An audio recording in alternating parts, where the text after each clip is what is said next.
22 septembre 1945, camp de Deming, Nouveau-Mexique. Le puissant éclat de la lune surprend le prisonnier. Les rangées de baraquements du camp sont inondées par la lumière crue de l'astre. Accroupi dans l'obscurité, Georg Gärtner étudie attentivement le balaiement du projecteur de la tour de garde. Le jeune soldat allemand scrute l'enceinte de la prison. Derrière la clôture et les deux rangées de barbelés, le désert s'étend à perte de vue. S'il n'est pas abattu par la sentinelle, à lui la liberté. De grande taille, les yeux bleus et la chevelure brune, le prisonnier de guerre est amaigri par 2 ans de captivité. Âgé de 24 ans, Georg Gärtner est un ancien soldat de l'Afrika Korps, l'armée allemande qui a combattu en Afrique pendant la Seconde Guerre mondiale. Envoyé se battre sur les côtes méditerranéennes, il est capturé par les Alliés à Tunis en avril 1943. Tout comme 266 000 autres prisonniers de guerre, l'Allemand au matricule numéro 81 G80 392 est envoyé par bateau aux États-Unis. Il passe de camp en camp avant d'atterrir dans la prison de Deming dans le Nouveau-Mexique. God save the king. Depuis quelques jours, l'information de la fin de la guerre circule parmi les prisonniers. On parle du renvoi des détenus allemands dans leur pays.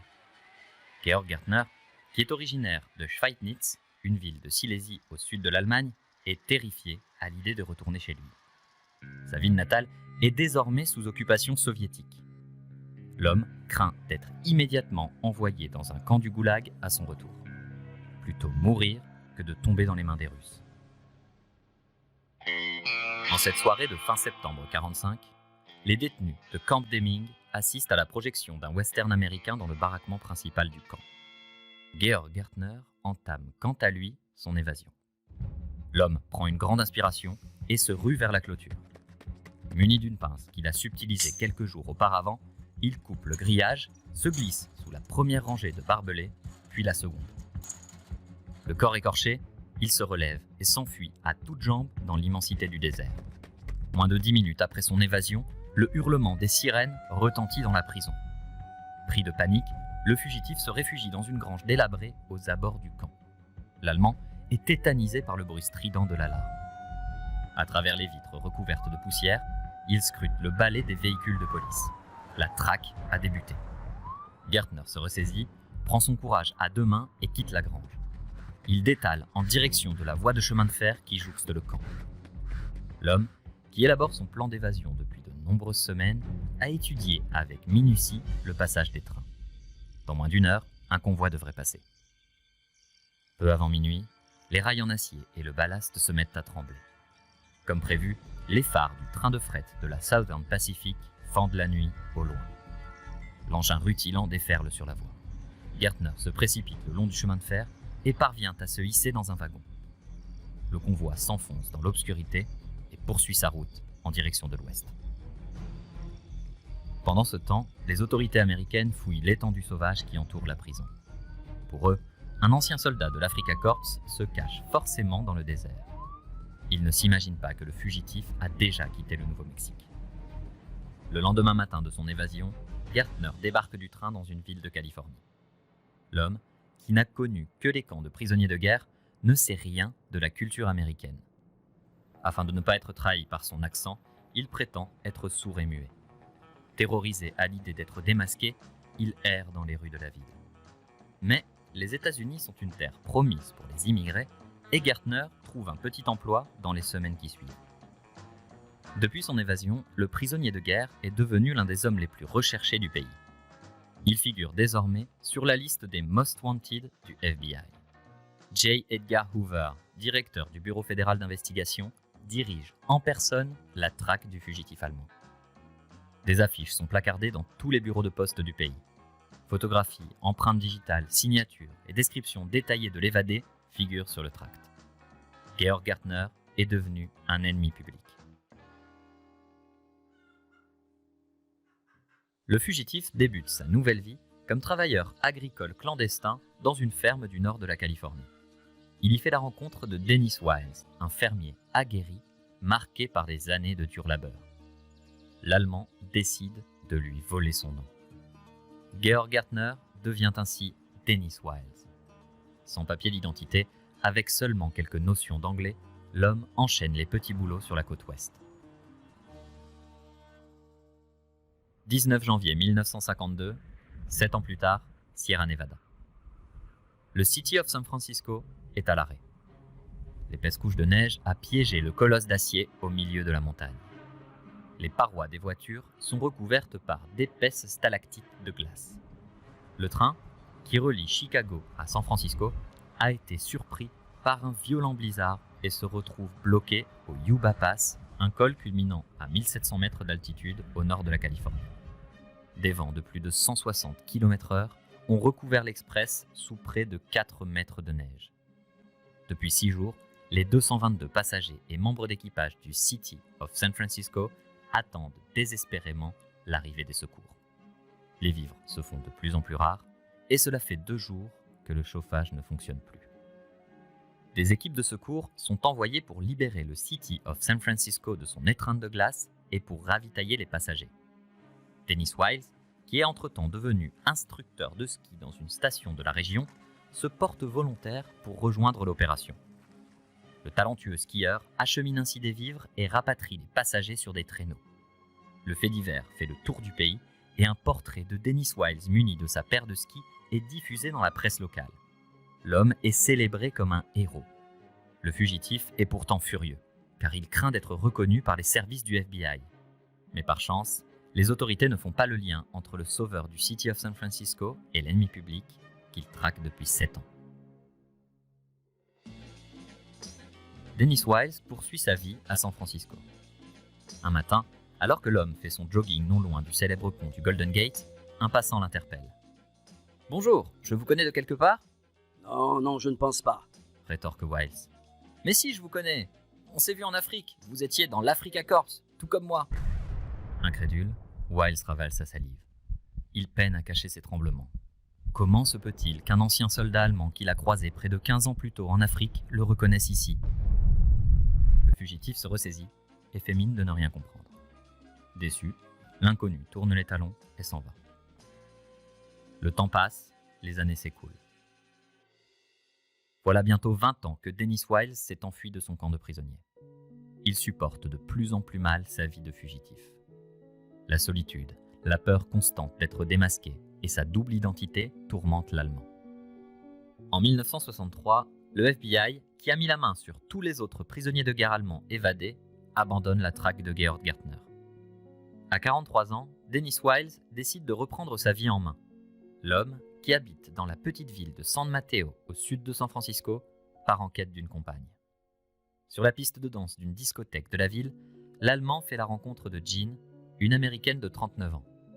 La femme, divorcée et mère de 2 enfants, tombe sous le charme du bel Allemand. 6 mois après leur rencontre, Dennis et Jean se marient. Pour la première fois depuis 20 ans, un des hommes les plus recherchés des États-Unis semble avoir retrouvé une vie normale. Dennis Wiles évoque rarement son passé avec sa nouvelle femme. Pour elle, il vient de New York, ses parents sont morts dans un accident de voiture lorsqu'il était petit et il a grandi comme orphelin dans le Connecticut. Pourtant, le passé de son mari est bien différent. Georg Gärtner est né le 19 décembre 1920 à Schweidnitz, au sud de l'Allemagne. Il avait 12 ans lorsqu'en 1933, Adolf Hitler arrivait au pouvoir et 18 ans lorsque la Seconde Guerre mondiale éclatait. Le couple s'achète une maison et coule des jours en apparence heureux. Quand il s'agit de signer des documents administratifs, Dennis Wiles refuse à chaque fois. Voiture, maison, tout bien est au nom de sa femme. Mais 20 ans après son évasion, le dernier prisonnier de guerre allemand des États-Unis fait encore parler de lui. Scandalisé qu'un ancien soldat d'Adolf Hitler puisse se balader librement sur le sol américain, le journaliste Herb Caen écrit dans les colonnes du San Francisco Chronicle. Ne serait-il pas intéressant de savoir si Gärtner, ancien soldat de l'armée allemande, déambule librement dans les rues de San Francisco à cet instant précis? Quelles impressions doit-il avoir de notre belle ville et de son atmosphère unique? En 1970, Dennis Wiles et sa femme déménagent au centre de la Californie. L'Allemand, sportif invétéré, a toujours eu un rêve, ouvrir un club de tennis. Il exauce ce souhait et fonde son école. le talentueux joueur de tennis se forge rapidement une réputation. Des stars mondiales comme Björn Borg viennent s'entraîner aux côtés du fugitif. Chaque année, le couple organise un tournoi dans l'enceinte de leur club. L'événement attire tous les joueurs de la région. En 1972, un journaliste du San Francisco Chronicle vient participer à la compétition. L'homme qui joue en double aux côtés de Dennis Wiles n'est autre que Herb Caen, le journaliste qui, 7 ans plus tôt, relatait ironiquement la vie de ce fugitif qui n'avait jamais été capturé. Les deux hommes remportent le tournoi. Caen ne découvrira jamais la vraie identité de son partenaire de jeu. Wiles raconte. On a joué ensemble et on a gagné. Dans son article, il disait qu'il voulait qu'on me mette derrière les barreaux. J'ai serré sa main, je l'ai remercié et je suis reparti avec ma coupe. Cependant, le fugitif ne parvient pas à trouver la paix escomptée. L'homme ne sait rien de ce qui est advenu de sa famille en Allemagne. Ces années de silence pèsent très lourd, et l'Allemand se renferme de plus en plus sur lui-même.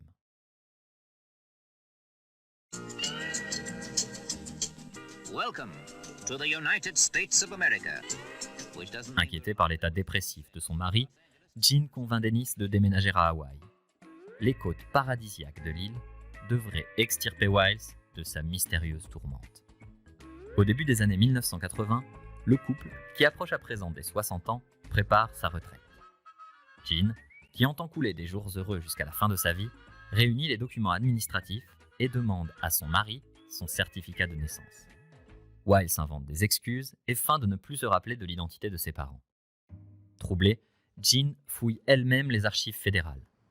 Elle ne trouve aucune trace de la naissance de Dennis Wiles dans l'État de New York, ni la présence de l'orphelin dans le Connecticut où il aurait grandi. Malgré l'insistance de sa femme, Wiles ne parvient pas à se résoudre à lui révéler sa véritable identité. À bout de nerfs, Jean décide un beau matin de faire ses valises et d'appeler un taxi. Alors qu'elle s'apprête à monter dans le véhicule, elle se retourne et pose une dernière question à son mari. Au final, es-tu un criminel ? L'Allemand a le cœur brisé par la question. Bouleversé, Georg Gärtner raconte, après 20 ans de mariage, sa vraie histoire à sa femme. Sa naissance en Allemagne, le nazisme, la guerre au sein de la Wehrmacht, l'Afrika Korps, le camp de prisonniers au Nouveau-Mexique et enfin son évasion.